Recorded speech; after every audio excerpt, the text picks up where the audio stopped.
¿Qué tal? ¿Cómo andan? ¿Cómo les va? Otra edición más de este Aciertos y Errores. Un Aciertos y Errores que, como ustedes saben, grabamos unos días antes. Hoy es 12 de noviembre, el día de grabación. Así que quiero aprovechar y comenzar el programa deseándole muy feliz cumpleaños a mi hermano que, ¿qué uno puede decir de un hermano si está unido a esta instancia? Así que va dedicado el programa del día de hoy. Esperemos hacer al menos un programa digno. Vamos a meternos de lleno en lo que tiene que ver con todas las cuestiones políticas. Ha sido una semana con mucha información. De hecho, ya Estados Unidos todo indica que tiene un nuevo presidente, no el mismo, pero de todas maneras el que era el mismo dice que todavía no tiene un nuevo presidente, al menos hasta este momento, y que va a apelar esa situación o al menos esa cantidad de votos impresionante que ha tenido el país del norte, poniendo a Biden como el candidato electo. También es cierto que en Bolivia asumió el nuevo presidente después de haber sufrido un golpe de Estado, después de toda la situación que se generó en el país vecino tras aquella infructuosa elección que ganó Evo Morales, también de manera, no digo poco clara, pero sí que no había necesidad, ¿no es cierto?, en donde él insistía por una reelección y dio motivos a la situación que trajo consigo un golpe de Estado. Esto es lo que tiene que ver con lo internacional, pero en lo nacional se ve una situación, si se quiere, de predisposición nueva del gobierno. ¿Por qué digo esto? Porque todos los funcionarios parece que han salido a la cancha con un discurso, si se quiere, bastante compacto, en donde van a poner sobre la mesa más gestión y en donde también van a poner sobre la mesa más críticas hacia el otrora gobierno de Mauricio Macri. Todos los funcionarios con los cuales uno ha tenido la posibilidad de hablar, en cualquier pregunta que se le haga, siempre traen a luz la situación que dejó y la mala situación en que dejó el gobierno anterior a nuestro país, ¿no es cierto? También es cierto que a todo esto se le agrega una situación de gestión, ¿no? La semana pasada nosotros, cuando ya terminábamos el programa del día, manifestábamos que iba a haber una situación en lo que tiene que ver con una muestra por parte de autoridades nacionales en el Parque Irigoyen, acá a la vera de General Paz, en el distrito de San Martín, en donde iba a haber anuncios de infraestructura. Estuvo el actual ministro de Obras Públicas, estoy hablando de Gabriel Catopodis, también estuvo Sergio Massa, el presidente de la Cámara de Diputados, y manifestaba el hombre una concepción y una estrategia gubernamental que contempla un país más federal. Lo cierto es que, parece que las buenas noticias, al menos en lo que tiene que ver con obras públicas, en su gran mayoría tienen que ver con Buenos Aires y Capital Federal. Ahí había un anuncio de túneles sobre los ferrocarriles, porque no solo tuvieron estas dos personas que yo digo, sino también los intendentes de 3 de febrero, de San Martín. Pero escuchamos lo que decía Sergio Massa con respecto a su presencia en ese Parque Irigoyen, ahí en la vera entre conurbano y Capital Federal.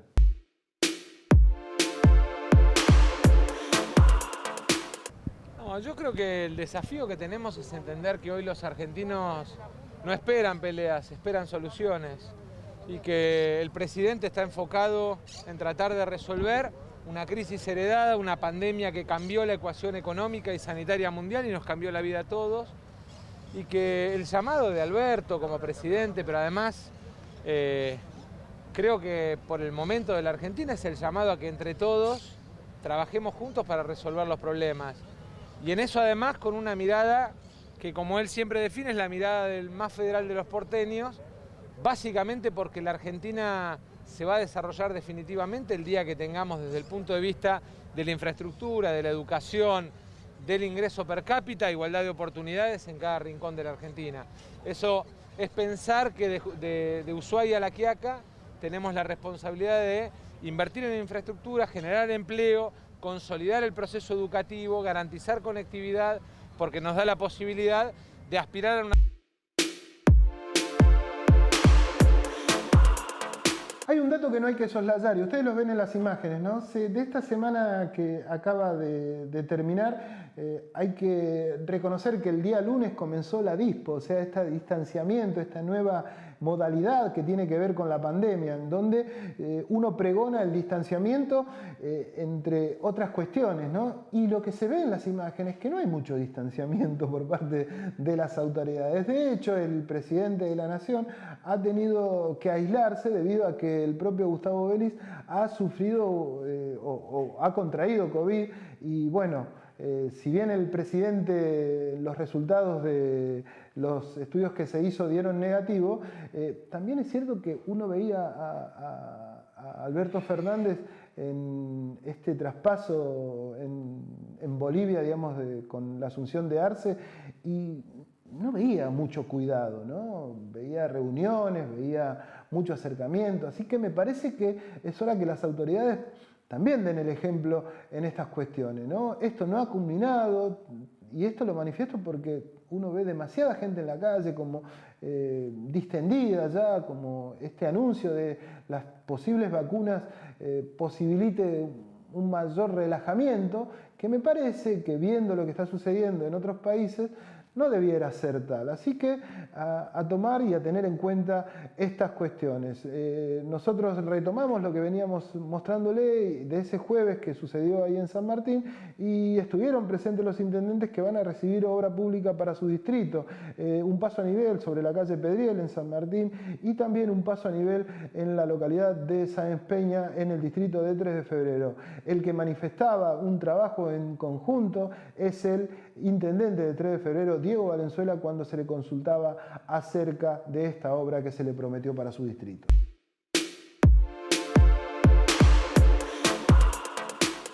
Primero destacar que un paso bajo a nivel como este, que es de una gran envergadura, una obra compleja, no lo puede hacer un municipio solo, con su recurso municipal. Así que ahí es muy importante el trabajo en equipo con la Nación.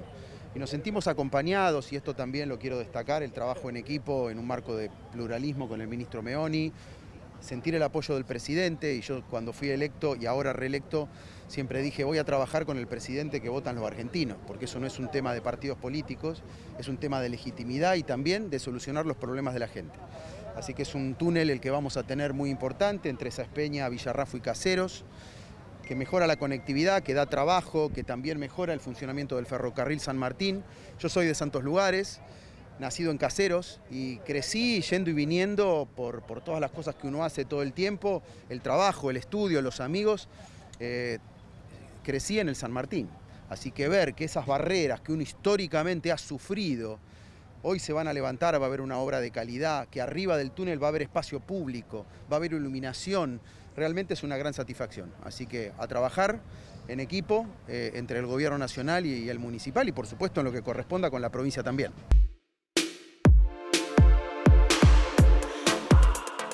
Esto pasaba en San Martín, lo veíamos ahí con un Valenzuela que un discurso bastante complaciente con el gobierno nacional, y es un hombre que evidentemente de lo que tiene que ver con el juego político sabe y demasiado, ¿no es cierto? No se vaya de ahí porque en un instante nomás vamos a hablar de lo que tiene que ver con las clases en la provincia de Buenos Aires, este comienzo de clases ya en esta nueva modalidad que tiene que ver con la DISPO. Vamos a hablar en un ratito nomás con una representante gremial del distrito de San Martín que nos va a contar cómo está esa situación. También vamos a hablar en un ratito también con la doctora Amelia Franchi, cuando hablemos de salud, acerca de esta nueva situación que generó el gobierno nacional con la posibilidad de habilitar el cultivo de cannabis para cuestiones medicinales. Algo interesante y que hay que poner en valor y una buena actitud por parte del gobierno. Nos va a acompañar la doctora Amelia Franchi, también con un oftalmólogo, digamos, Sergio Weinger, que es el responsable de un centro ocular muy conocido, de relevancia en el distrito de San Martín, porque se va a cumplir el día de la diabetes, el día sábado, así que vamos a hablar de esta temática. Seguimos en el ámbito del conurbano y en esta oportunidad estuvimos en Morón. ¿Por qué? Porque el jefe de gabinete, Santiago Cafiero, presentó la ampliación del Parque Industrial La Cantábrica, digamos, un emblemático lugar, digamos, porque esto tiene que ver con la gestión de otrora de Martín Sabatella, en donde impulsó fuertemente este predio. Cafiero en su momento era parte del gobierno provincial y también impulsó esta movida. Obviamente lo que manifiestan los actores en este caso es que con la llegada del gobierno de Mauricio Macri en lo que tenía que ver con la nación, de María Eugenia Vidal con lo que tenía que ver con la provincia y del propio Ramiro Tagliaferro en lo que tenía que ver con el distrito de Morón, esto se dejó, digamos, no se le dio la importancia que tenía y se abandonó.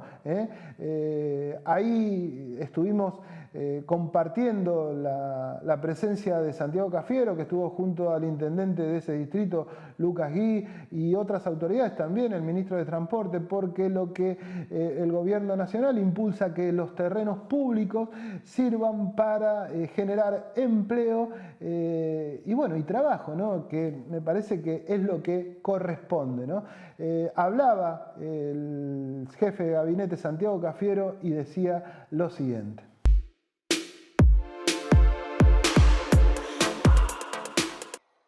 Santiago, este tipo de políticas en definitiva ya son positivas hacia adelante en función de ya ver ustedes un final de la pandemia. Mira, hoy lo que estamos viendo con mucha preocupación es la segunda ola, cómo está golpeando esta segunda ola de contagios en Europa. Nosotros hemos tenido la posibilidad de fortalecer nuestro sistema de salud. Siempre pensemos que esta gestión, no por mirar para otro lado y mucho menos por poner excusa, que es algo que no nos caracteriza, pero esta gestión se inició con una tremenda crisis de balanza de pago, 2018-2019, con aumento de la pobreza, con aumento de la inflación, con destrucción de empleo. Esta gestión se inició con un virtual default, una Argentina que estaba defaulteada y un Estado que estaba fundido. Y desde ahí es donde nosotros partimos. Y desde ahí nosotros logramos que hoy ningún argentino y argentina que haya necesitado un respirador o una cama o atención médica se haya quedado sin eso. Eso me parece que es esencial. Nosotros hemos en este tiempo invertido 45.000 millones de pesos en infraestructura hospitalaria, hemos hecho 12 hospitales modulares y hemos agregado casi 40% de unidades de terapia intensiva en todo el país. Si no hubiéramos hecho esas inversiones, seguramente la situación sería otra.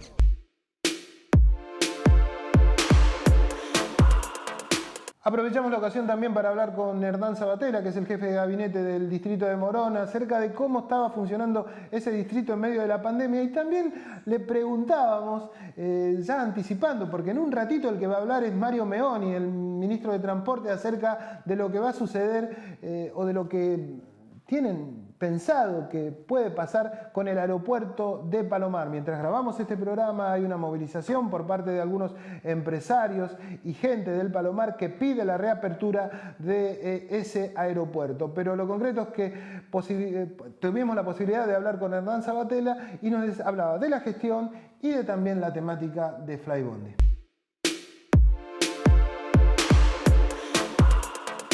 Esa idea de la normalidad, digamos, a corto plazo también implica que uno tiene que poner más foco en la gestión, digamos, cuáles son las prioridades que ojalá, digamos, a corto plazo, salido de esta pandemia, tiene el gobierno de Morón. No, sacando la cuestión sanitaria, que seguimos trabajando todos los días, hemos duplicado la capacidad del sistema público de salud, también hemos trabajado fuertemente y mejorado y ampliado la oferta del sistema privado con respiradores, que es un montón de todo el equipamiento sanitario, las carpas sanitarias. Sacando los sanitarios se viene, reactivar la economía del distrito. Volver a poner en funcionamiento el plan que teníamos previo a la pandemia. Apenas asumimos un gobierno que venía aparte detonado en términos económicos. Tagliaferro solamente fue un inútil, sino un corrupto que dejó la cerca del municipio con más de 1.300 millones de pesos de deuda, de un trabajo que tuvimos que reconstruir el municipio y poner de pie a Morón. Y eso significa también recuperar la capacidad de hacer del Estado municipal. Dejaron el aparato, las maquinarias destruidas, la usina asfáltica sin funcionar, patrulleros tirados que pusimos ya en funcionamiento. Fue todo un proceso que después, la pandemia nos corrió el eje, pero hay que retomar ese trabajo en seguridad, en políticas sociosanitarias, pero también lo que es esto que estamos haciendo hoy, apostar a la industria moronense, el compre local, potenciar todas las áreas centrales comerciales de Morón para generar trabajo. y el Estado en eso está trabajando fuertemente. Digo, estamos con el programa Sostén, financiamiento, microcréditos para los comercios de Morón. Pero hay mucho por hacer, digo, lo que es seguridad, para recuperar la capacidad tecnológica también de las políticas de seguridad. Hemos adquirido también patrulleros, en el marco de la pandemia hemos comprado patrulleros. Digo, estamos trabajando igual, a pesar de la coyuntura, pero esperemos que cuando se normalice esta situación, o la nueva normalidad como se dice ahora, podamos retomar la agenda que se tuvo que desviar un poquito del plan original, producto de los recursos que hubo que invertir en materia de política sociosanitaria y de salud, y también hemos, por ejemplo, triplicado la ayuda alimentaria. Digo, hemos pasado a más de 30.000 canastas alimentarias que entregamos en las casas a los vecinos y vecinas para que paliar esta situación compleja. O sea, hubo que rediseñar el plan de gobierno, pero esperemos el año que viene, con la vacuna y con cierta normalidad recuperada, podamos volver al plan de gobierno que teníamos planificado. La última y no te molesto más. Hay mucha incertidumbre, quizás hasta confusión en lo que tiene que ver con el tema del aeropuerto de Morón, digamos. ¿Qué información tienen ustedes un poco para, más que nada, para lo venimos trabajando junto al Ministro de Transporte de Nación, el Intendente lo viene hablando con los distintos organismos nacionales. Nuestra preocupación es la fuente de trabajo, es que se sostenga el trabajo de las y los moronenses que ha generado la situación del aeropuerto. Nosotros hemos sido muy críticos de todo el proceso del aeropuerto, cómo se incumplió la normativa en su momento, cómo se pensó el aeropuerto en relación a una empresa sospechada de tener vínculos muy fuertes con el gobierno anterior, de negociados espurios, pero pues bueno, el aeropuerto se está implementado, está funcionando, y lo que hoy el intendente le preocupa es, teniendo en cuenta el perfil aeronáutico que vende nuestra ciudad, cumpliendo todas las normas de seguridad, construyendo consenso con el conjunto de los actores de Morón que están a favor, en contra del aeropuerto, construir una mesa de diálogo realmente donde podamos construir un consenso de lo que queremos como ciudad. Porque sacando el aeropuerto, cualquier medida que tome de gobierno que haga una transformación urbanística, hay que generar consenso, como hicimos nosotros con el traslado de la cancha, por ejemplo. Todo requiere consenso y discusión y debate democrático, que no hubo en este caso. ¿Ustedes están a favor de la apertura del aeropuerto? Nosotros lo que venimos planteando, intendente, es si se cumplen todas las medidas de seguridad, si se cumplen todos los requisitos, se mantiene la fuente de trabajo, y no es un aeropuerto pensado para un negocio de una empresa en particular, y genera un beneficio para la comunidad, teniendo en cuenta todas las medidas de seguridad y todo lo que requiere un aeropuerto, y eso lo tienen determinados organismos competentes, no el municipio, creemos que hay que sostener lo que es el perfil aeronáutico de nuestra ciudad y defender la fuente de trabajo.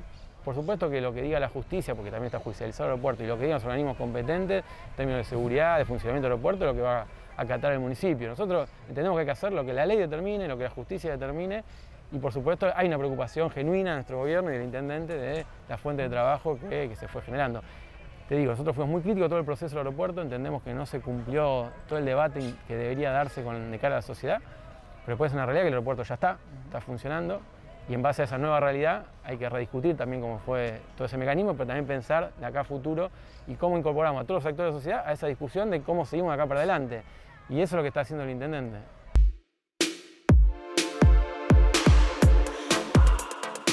Hernán Sabatella hablaba de la posibilidad de preservar los puestos de trabajo de la empresa Flybondi, una empresa Flybondi que por otro lado lo que dice es que no pueden trabajar. Lo que va a decir ahora Mario Meoni, escúchenlo, es muy concreto, no está imposibilitado Flybondi de trabajar, digamos, puede hacerlo, pero en este momento, hasta que no se posibilite la reapertura del aeropuerto de Palomar, puede desempeñar su tarea desde Ezeiza. Hablamos con Mario Meoni sobre Flybondi, sobre el aeropuerto de Palomar y también sobre los terrenos que antiguamente tenían ya, o al menos en la gestión anterior, estaban destinados a proyectos inmobiliarios y pertenecían a ferrocarriles.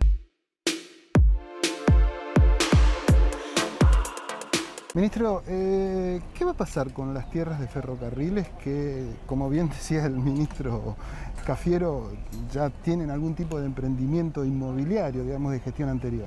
No, nosotros estamos obviamente retomando todas las tierras para el uso del transporte, y aquellas que no son utilizadas ya en la lógica ferroviaria, porque naturalmente no se necesitan las dimensiones antes, las estamos volcando a los sectores productivos. En general, obviamente que quien interviene después es el AVE, no somos nosotros las desafectamos y después tienen un uso desarrollado con las comunidades locales. Así que en ese sentido es el sentido que se le va a dar a cada una de las tierras en cada lugar.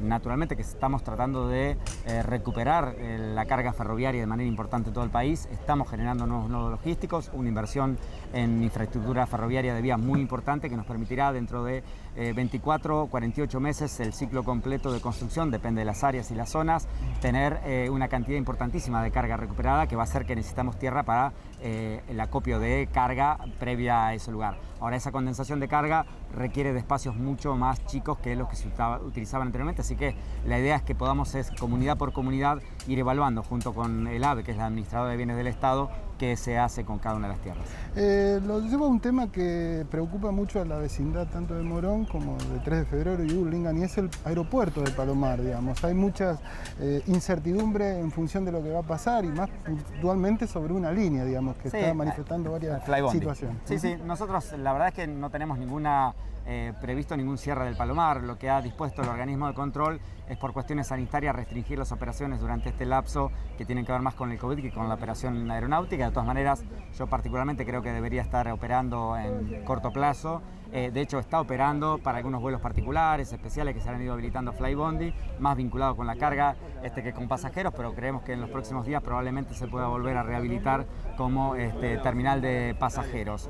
Reitero, es una determinación del punto de vista sanitario, no del punto de vista operativo aerocomercial, y eso se está evaluando en esta instancia en qué momento también se da la apertura del punto de vista sanitario. Hoy, los primeros días hubo que consensuar con cada provincia las operatorias y por lo tanto tener más aeropuertos abiertos era más complejo desde el punto de vista del control sanitario. La Ciudad de Buenos Aires tiene particularmente también restricciones respecto del ingreso de personas a la Ciudad de Buenos Aires que hacen que tengan que tener un control en el aeropuerto, y en el Ezeiza se está haciendo ese control. Abrir más aeropuertos significa generar más puntos de control y por eso es que no está operativo el Palomar. O sea, de sus palabras se desprende que Flybondi no tiene ninguna prohibición para volar, al menos, o sea, hasta en el tema de prohibición para volar, digamos, podría hacerlo de Ezeiza, por ejemplo. Desde Ezeiza lo puede hacer sin ningún tipo de inconveniente desde ahora, digamos, eso no hay ningún tipo de inconveniente. Lo que está restringido es el uso de vuelos de pasajeros desde el Palomar. Sí está haciendo vuelos de carga Flybondi desde aquí, de pasajeros, hoy lo puede hacer desde Ezeiza. Esperamos que en los próximos días, cuando se retome la actividad turística, también lo pueda hacer desde el Palomar. Le agradezco mucho, ministro. Gracias.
Te presentamos Doctoros de PYM, un servicio de nuestra obra social, por el cual podés comunicarte con un médico a través de videollamadas las 24 horas del día, los 7 días a la semana.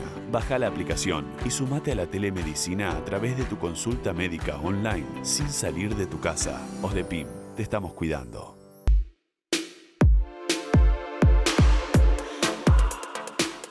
Lo habíamos dicho en el primer bloque, vamos a hablar de todo lo que tiene que ver con esta nueva instancia de la educación, si se quiere, tiene que ver con qué pasó en esta nueva semana que estamos en una nueva modalidad, por decirlo, en cuanto a lo que tiene que ver con esto de la dispo, el distanciamiento, ¿no? Lo concreto es que me acompaña en este bloque Silvia Cali Pérgola, que es una una maestra, para decirlo de alguna forma, bien, ¿no es cierto? Pero también tiene sus vínculos en cuanto a lo sindical, ¿no es cierto? Pertenece a la Federación de Educadores Bonaerense.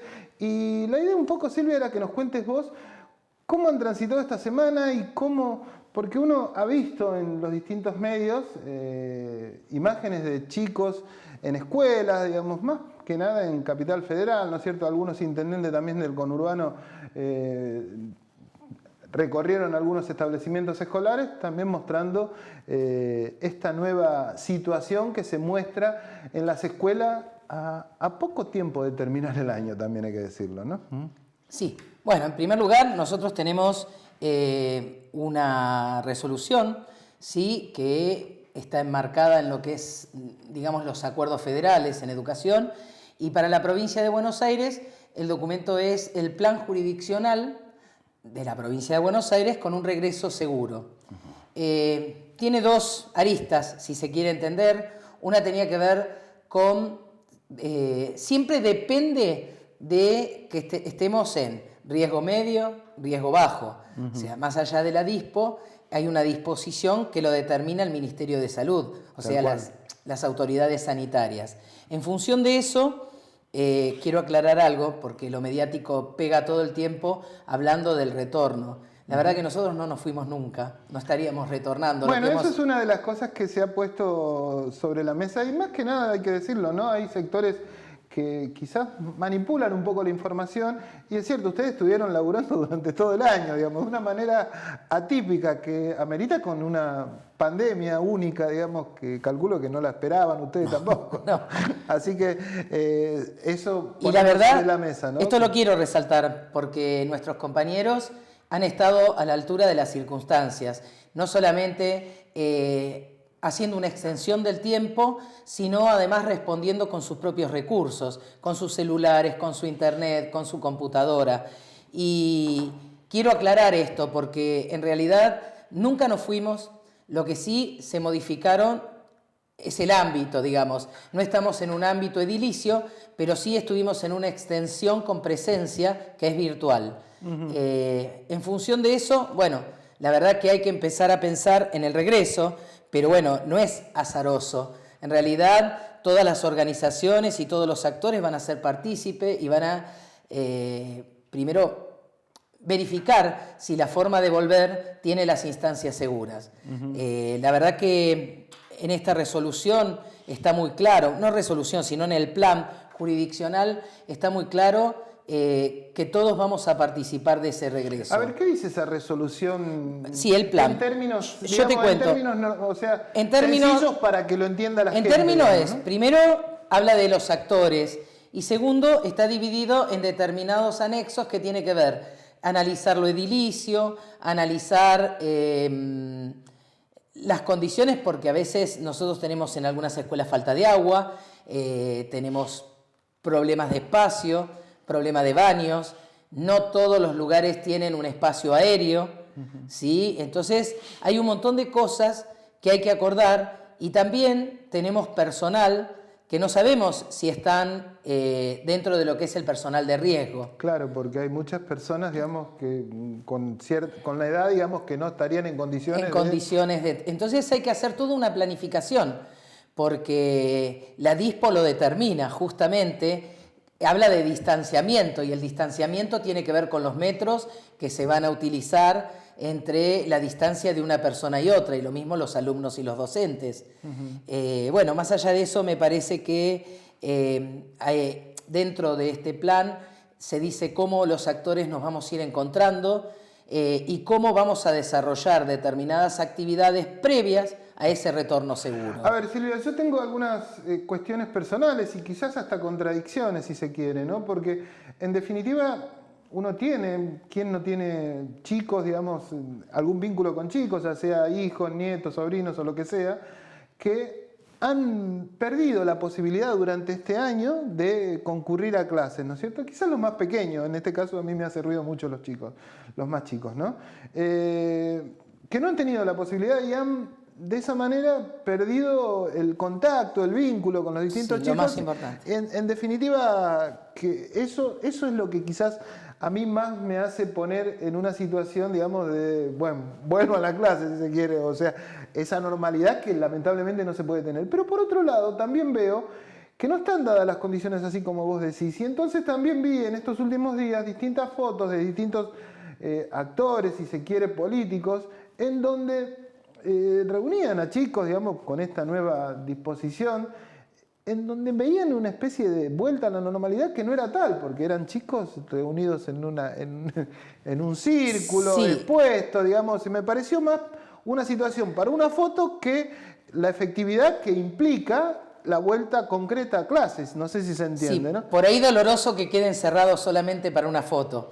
Yo te comento, en realidad eso tiene que ver con una actividad educativa, pero no pedagógica, Claro. que es como, bueno, para poder revincularse, pero la realidad es que no volvemos a una clase. Digamos, Claro. lo que es encuentros, y esto funcionaba a través de un proyecto que debían preparar los docentes, acordando con sus alumnos, los que quisieran verse, y también que la institución estuviera con las condiciones.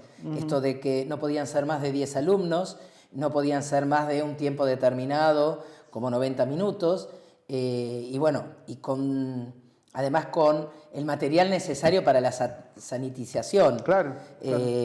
Pero no tiene que ver, es como una actividad de vinculación. Claro, pero no es de clase, digamos. No, de lo no que es uno de conoce. clases. La verdad que las clases las hemos tenido todos los docentes de manera virtual, y quiero hacer una diferencia. No es educación a distancia, fue educación en emergencia sanitaria. Por eso inclusive se han proyectado planes, y esto tiene que ver desde la gestión, no desde nosotros los sindicatos, sino de vincular, ¿sí? Como el ATR, que es una especie de vinculación entre docentes en preparación, que es la gente de los institutos en formación docente, con aquellas personas que no se han podido contactar con las instituciones, ya sea, ustedes saben que la institución tampoco dejó de hacer tareas que se hicieron más allá del riesgo, que fue la entrega del SAE, que es, sí, exacto, de alimentos. De alimentos. Inclusive los docentes estuvimos entregando cuadernillos, ¿sí? Para aquellas personas que no tenían conectividad y no perdieran este contacto con determinados saberes y contenidos.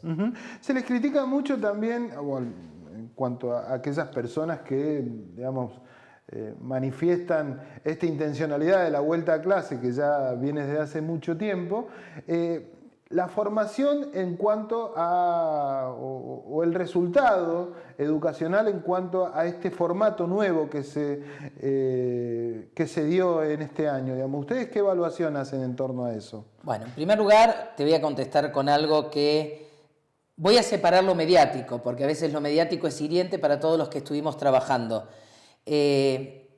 Por empezar, evaluar es un concepto que viene acompañado detrás del enseñar. Entonces me parece que eso lo dejo para los especialistas. Los mediáticos, desde lo mediático se puede pegar al tema, pero a veces se evalúa si determinados conceptos que se han podido trabajar y que son significativos más allá de estar fuera del contexto, digamos, de la institución edilicia. Si te referís a eso, y la evaluación tiene que ver con el propio aprendizaje, y siempre hay aprendizajes. Por ahí uno podrá decir, bueno, no sé, ¿a qué llamás evaluación vos y a qué te referís? Si hablás a lo calificativo... Yo lo más que nada, la idea es poner sobre la mesa en definitiva lo que ustedes hicieron, que en definitiva es muy valioso, pero a la vez también lo que vos, calculo que yo no soy novedoso cuando te manifiesto esto, calculo que ustedes lo resienten también de manera cotidiana, digamos, ¿no es cierto? Porque también hay que decir que de tu palabra se desprenden que lo edilicio es fundamental, y nosotros ya teníamos un problema de edilicio antes de la pandemia, digamos, Sí. Y en esta instancia, digamos que la vuelta a clase, digamos, es más compleja todavía, digamos. Seguramente va a ser más compleja porque en realidad las medidas de seguridad son más complejas. Pero más allá de eso, quiero retomar esto de la evaluación. Me parece que hay un concepto en el ideario colectivo que tiene que ver con la calificación numérica. Claro. Y la evaluación no es solo calificación numérica. Entonces uno evalúa todo el tiempo detrás de lo que enseña. Tiene que ver más con un concepto pedagógico. Y por ahí, para la gente parece que cuando no ves plasmado el número de esa evaluación, parece que no evalúa. Y hay que descartar eso. ¿Qué mirada tenés hacia adelante y cómo vos ves hacia futuro? Digamos, porque bueno, estos 2 meses, 1 mes y pico que ya resta, calculo que va a ser como un puntapié para adelante, digamos, ¿no? Para el año que viene, digamos. ¿Qué expectativa tenés, digamos? Bueno, en realidad la expectativa para los que estamos siempre en educación sabemos que tiene que ver con un todo y quizás no haya cumplido las expectativas que uno tenía cuando largó antes del 20 de marzo. Pero más allá de eso, nosotros sabemos que tenemos un corrimiento, ¿sí? En cuanto a lo que hace a la unidad anual. Sé que nuestros docentes van a trabajar hasta el mes de marzo. Ahí se le va a dar la prioridad del término de año. Y en educación la expectativa siempre es positiva, porque es educación. Claro. A ver, yo puedo tardar un poco más o un poco menos, pero es educación y siempre se producen saberes. El que cree que no, porque están los saberes detrás de un libro o impresos en un libro, no me parece que sea un concepto estático. Tal cual. A ver, los saberes se producen siempre y esto también es un aprendizaje, porque nosotros no conocíamos este estado dentro de la emergencia y sanitaria y la pandemia. ¿Quedarán algunas cosas, digamos, algunos métodos o algunas...? Un montón de cosas porque esto que vos decías, la vuelta no está ideada en la normalidad que conocíamos, sino en una nueva normalidad.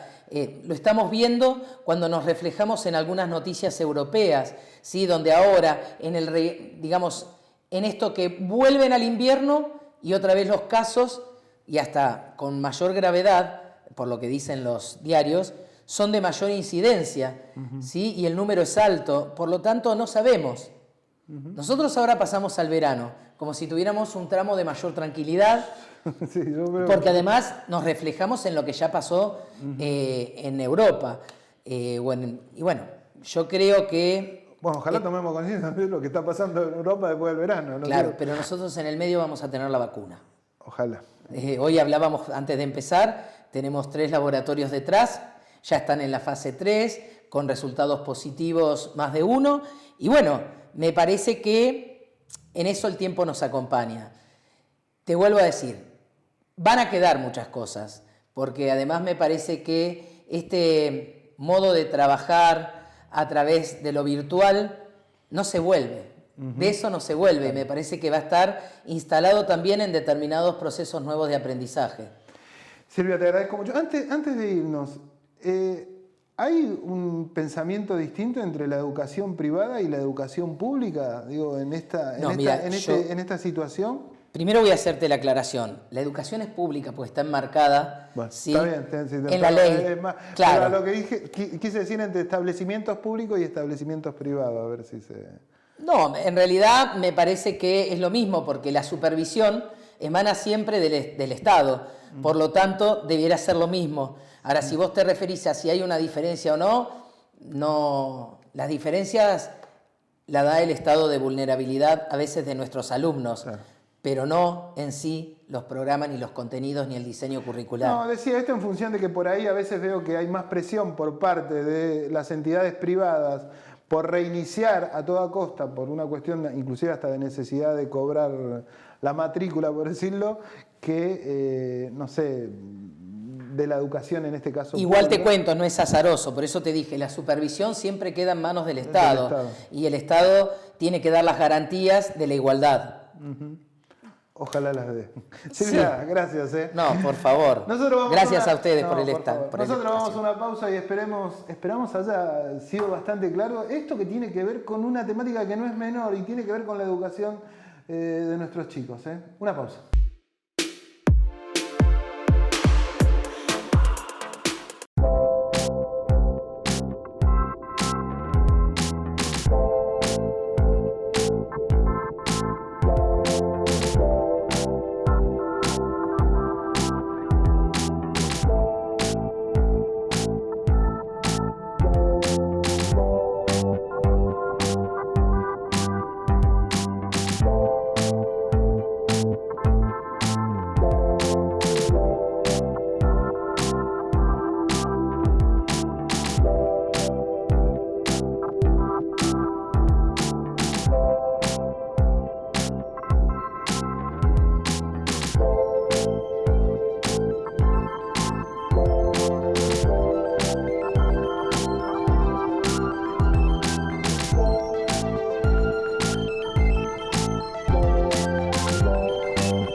usted tiene un problema jurídico, no lo dude. Consulte a un abogado matriculado. Se lo aconseja el Colegio de Abogados de San Martín. Llame al 4754-2139, Avenida Ricardo Balbín, 1750 San Martín.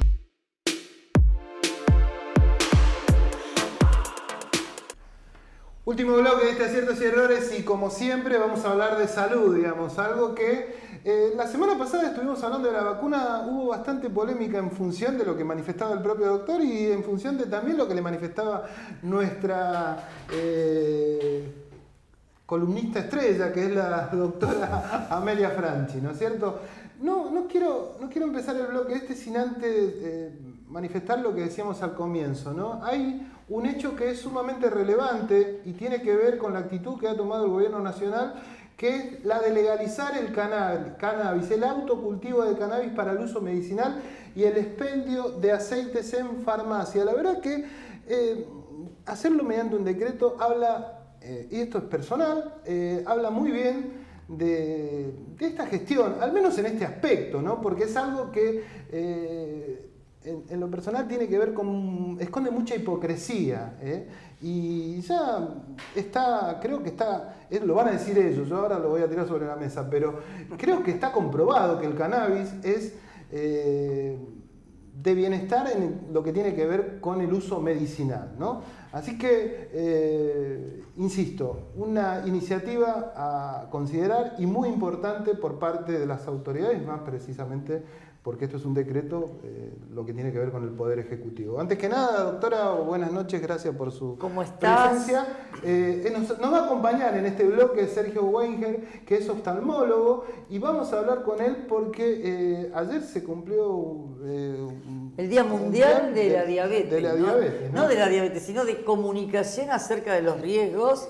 Y por eso cuando hay un día mundial es porque lo que hacemos es que la gente se entere, comunicar este tipo de cosas. Pero está bueno empezar con cannabis en vez de con COVID, Genial. Bueno, porque a veces cansa el tema. Más que hay buenas noticias con el COVID que tiene que ver con las vacunas que están por comprarse y eso es muy bueno. Claro, ya no es una vacuna, ya no es una vacuna, sino que son 3 las que tienen posibilidad. Además, así que aquel que no le guste la vacuna rusa, no digamos, se la ve, porque vaya uno a saber cuestiones ideológicas, no le conviene o no le sugiere colocársela, va a tener una norteamericana, otra inglesa, digamos. La que elija. Ojalá, digamos, que esto sea para salir de esta porquería que nos ha tocado vivir. Y un pequeño detalle, si nos llega la vacuna a principios, ojalá no podamos pasar todo lo que está pasando en Europa en este momento, que es bastante complejo, ¿no? Es terrible ver y pensar que Francia tuvo 50.000 casos en un solo día, que Italia en este momento está terriblemente mal con la cantidad de casos,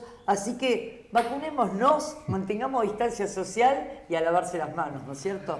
Sergio, antes que nada, gracias por tu presencia acá en Aciertos y Errores y un poco, contanos vos, digamos, a ver, yo manifestaba, ¿vos también considerás que el cannabis es importante para lo que tiene que ver con la medicina?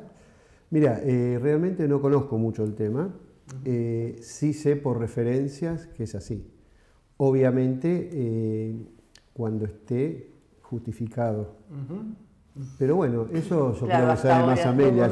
Yo la verdad que mucho no está bien, conozco. Yo más que nada para introducir un poco a esta situación y en definitiva también para que... Te cuento que nosotros no lo usamos, que se sabe, o sea, hasta el momento... Hasta ahora se usaba para epilepsias refractarias. Estaba indicado, después de muchos estudios, con epilepsias graves que no respondían a ninguna medicación. Pero la realidad es que después de muchos estudios en muchos países lo está usando gente que tiene Parkinson, gente que tiene Alzheimer, gente que tiene dolores crónicos. Y la realidad es que mucha gente compra en Chile o en Uruguay, que dicen que son los mejores aceites, porque les calma todo esto, les calma el dolor, se sienten mejor y es un aceite medicinal. Así que me parece muy bienvenido que sea liberado todo esto. Aparte, hay que poner claro sobre oscuro, me parece, ¿no? Porque me parece que ahí es donde se nota la importancia del Estado, en donde el Estado regule una situación de estas características. Claro. Lo concreto es que si alguien ve que tiene una posibilidad cierta y concreta de de solucionar un estado de salud, digamos, que vaya y que esté legalizado y regulado por el Estado este tipo de cosas, ¿no es cierto? Además dejan cultivar, creo que una planta, hasta creo que a 6, no leí bien el tema, pero se puede cultivar en forma individual para el uso de realizar este aceite. Bueno, pero te cuento que el 14 que decías vos ayer, sí, hablemos con el doctor. Ayer si no... fue el Día Mundial de la Diabetes, quiere decir que se sabe que dentro de unos años vamos a estar terriblemente cantidades de pacientes diabéticos que lo lleva a la obesidad, lo lleva a la falta de ejercicio físico, pero además distintos tipos de diabetes. Tenés diabetes insulino dependiente, diabetes tipo 2 y las embarazadas, ¿no? Que hacen diabetes gestacional. Pero lo importante es saber qué pasa con la diabetes. Claro. Y es que es una enfermedad crónica, silente, fácil de diagnosticar, pero que produce mucha sed, mucha cantidad de ganas de comer, mucha pis, poliupsia, polifagia y polidipsia. Entonces tenemos que saber a qué órganos afecta y fundamentalmente la oftalmología tiene un lugar muy importante en todo esto porque lastima el ojo. Haciendo un fondo de ojo se detecta la retinopatía diabética y es por esto que hoy lo invitamos a Sergio para que nos cuente cómo es la historia. Mira, es cierto lo que vos decís, los síntomas clínicos médicos generales no son tan importantes, porque tomar un poco más de líquido o tener problemas un poco más gordito, un poco más flaco, no hay problema. O pasa desapercibido. O pasa desapercibido o uno se acostumbra. El tema es que, lamentablemente, como vos dijiste, uno no se da cuenta.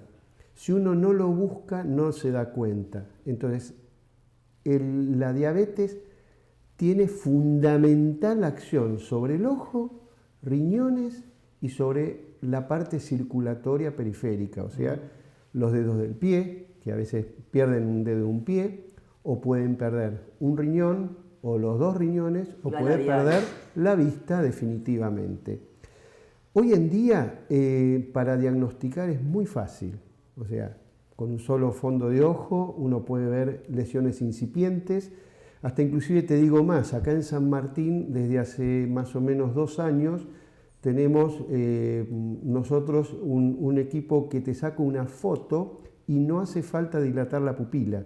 Entonces podés ver toda la retina en el momento y darte cuenta en la computadora de tu consultorio, mirá, tiene una hemorragia por diabetes o tiene retención de líquidos por diabetes. Todo eso se puede diagnosticar mediante el ojo, ¿no? Mediante el ojo. Vos un riñón, no es fácil diagnosticar un problema renal. Un problema en la circulación periférica, pero... podés ir sabiendo que está teniendo un aumento de creatinina. ¿Sabés cuál es el tema? Es que Dios es muy sabio. Porque en general todos estos problemas aparecen después de los 40 años. En algunos a los 20, 30 años, pero en general después de los 40 años. Entonces a los 40 años vamos al oftalmólogo a buscar el anteojo porque no podemos leer. Claro, exacto. Y ahí le hacemos el fondo de ojo y descubrimos si tiene problemas de presión ocular o problemas de diabetes, por ejemplo. Entonces por eso es muy malo que cuando uno necesita el anteojo de lectura, comprar en el kiosco el anteojito de LED. Nos quita la oportunidad única de salvar a ese paciente. Una pregunta, Sergio. Vos hablaste de dilatar el ojo. Quizás las personas no sepan que es una forma previa a mirar un fondo de ojo normalmente. ¿Cómo es esto de la dilatación? Me pasa que por ahí viene un paciente a buscar el anteojito de lectura, mirá, estoy apurado, por ahí me atraso en el turno y lo atiendo 10 minutos más tarde, y le digo, bueno, le tengo que dilatar la pupila para hacer el fondo de ojo. Ay, doctor, vine con el coche, no puedo manejar, porque al dilatar la pupila veo toda la retina y le puedo hacer un fondo de ojo. Si no le dilato la pupila con gotitas durante 2 horas, y después el paciente no puede manejar, queda por 6 horas inhabilitado. Claro. En cambio así, por ahí el paciente no vuelve. Claro. Se fue con el anteojo, le tomé la presión, pero por ahí vuelve al año. Claro. O por ahí nunca más vuelve. Y sigue avanzando la enfermedad. Entonces acá yo le saco una foto en el momento, sin dilatar, lo tengo en mi computadora. Ah, mirá vos. Si hace falta lo dilato en otro día, pero ya al paciente le dije, ojo, acá tiene algo. ¿Cuál es la causa en que vos detectás una retinopatía diabética o esta lesión que es típica de la diabetes? ¿Y qué haces? ¿Lo seguís? ¿Cómo tiene que ser el paciente que ya empieza con este problema ocular? ¿Tiene posibilidad de quedarse ciego como decís vos? ¿O realmente podemos empezar a prevenir todo lo que tiene que ver con lo terminal de una enfermedad? Mira, hará hace 15 años pasaba eso, lo que vos dijiste. Nos cruzábamos de brazos, lo observábamos y el paciente se quedaba ciego. Desde hace 15 años tenemos muchos métodos médicos para mejorar. Para que el paciente no se quede ciego. Claro. Es raro hoy que un paciente se quede ciego por diabetes. Ojo, hay que trabajar mucho, o sea, el paciente tiene que cumplir la medicación, los tratamientos, venir a los controles, se hace con láser y se hace con medicación. O sea que se opera. Sí, se hace láser, es una cirugía, está dentro del código de la cirugía, pero es con láser. ¿A los dos hay estadísticas acerca de la cantidad de diabéticos que tiene ahí en la Argentina? Y mira, desde el año 80 a la fecha dicen que se cuadruplicó la cantidad de diabéticos. Sí, es verdad. Se han cuadruplicado. ¿La provocación de la diabetes es alimentaria únicamente? La diabetes tiene que ver con una hormona, que es la insulina, que sale del páncreas, que es una glándula, y que mete el azúcar adentro del cuerpo, ¿no? Claramente el azúcar, la glucemia, es la que vos marcás definitivamente si podés tener o no. La glucemia normal es hasta 110, dicen los laboratorios. Nosotros a partir de 100 decimos tengamos cuidado, entre 100 y 110. Cuando vos tenés 2 medidas de más de 116, vos sos diabético. Entonces, vos lo que tenés que pensar es ¿por qué sos diabético? Bueno, la obesidad que en este momento está aumentando terriblemente y más que nada también la obesidad infantil hace que la obesidad y el sedentarismo empiece a producir esta falta de insulina, claro, que no te alcanza para meter el azúcar adentro del cuerpo. Ergo, ¿qué pasa? Lo que nos pasa es que vamos a seguir avanzando, no lo vamos a estudiar, no nos damos cuenta y después se declara la diabetes. Hay medicación, mucha medicación, pero además quiero que sepas que las patologías más serias son, como decía el doctor, las vasculares, las oftalmológicas y el riñón. Cuando el riñón deja de funcionar, ¿sabés lo que pasa? Terminás en diálisis. Y la diálisis te lleva a estar 3 veces por semana en una máquina y el único tratamiento que hay en eso es el trasplante renal. O sea que hay que controlarse, doctor. O sea, también sé que usted es responsable de un establecimiento en donde uno podría acudir a algún tipo de diagnóstico, ¿no? Seguro. ¿Cuál es el bueno, lugar? Estamos en la Clínica de Ojos José León Suárez, en la sucursal de San Martín, en la calle Balbín, y también en José León Suárez, en la avenida Márquez. Hoy es Juan Manuel de Rosas. Sí, lo he visto, así que lo he pasado. ¿Qué otras situaciones usted ha comprobado que han crecido en cuanto a la problemática oftalmológica? Mira, te cuento 2 cosas importantes. Primero, la maculopatía. Hoy en día la gente vive mucho más, entonces empieza a tener problemas en la lectura, porque la mácula, una zona noble del ojo, se altera y perdemos la visión de ver los rostros y de la lectura. Y por otro lado, antes la maculopatía, decíamos, no hay nada para hacer. Hoy en día hay muchos tratamientos que se pueden hacer, no a todos los pacientes, pero hay bastante para hacer. Les comento algo del COVID. Estuve hablando con un médico del Hospital de San Isidro y no encontró signos de COVID en la lágrima. La gente con COVID puede tener conjuntivitis, el ojo rojo, pero a pacientes internados en el hospital les hicieron el test para encontrar si hay... ¿Si afectaba el ojo?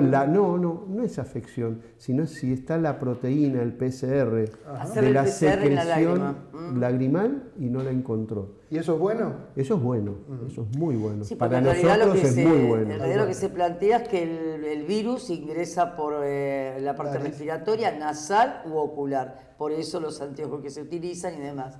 quizás no encontraron en lágrimas, pero por ahí es un ingreso hacia otros lados, ¿no? Exactamente. Porque te cuento que todo lo que se ve accidentes cerebrovasculares, muchos de los que están ingresando tienen COVID positivo y se supone que el ingreso puede llegar a ser por la parte nasal. Nasal o boca. Sí, pero sí, más que nada nasal podría llegar a ser. ¿Viste cuando empiezan con anosmia, que es que no olés también? Exacto. Bueno. El COVID ha dejado El COVID nos mata. a secuela. Doctor, muchas gracias por su presencia acá con nosotros. No hay por qué, un gusto. Bueno, nos seguiremos viendo con otras patologías. Tal cual. Doctora, gracias, le agradezco. Esperemos que, bueno, la semana que viene... Hablamos de cannabis. De cannabis. Puede ser, la semana que viene... Puede ser. Pero es una buena noticia, ¿eh? Sí, en muy medio buena de noticia. todo este lío, lo de las vacunas también, así que esto ha sido todo por hoy. Muchas gracias a los dos. Nos vemos la semana que viene con más aciertos y errores. Un beso grande y un abrazo grande a mi hermano que cumple años en el día de hoy, así que espero que sigamos transitando juntos todo este camino. Nos vemos la semana que viene.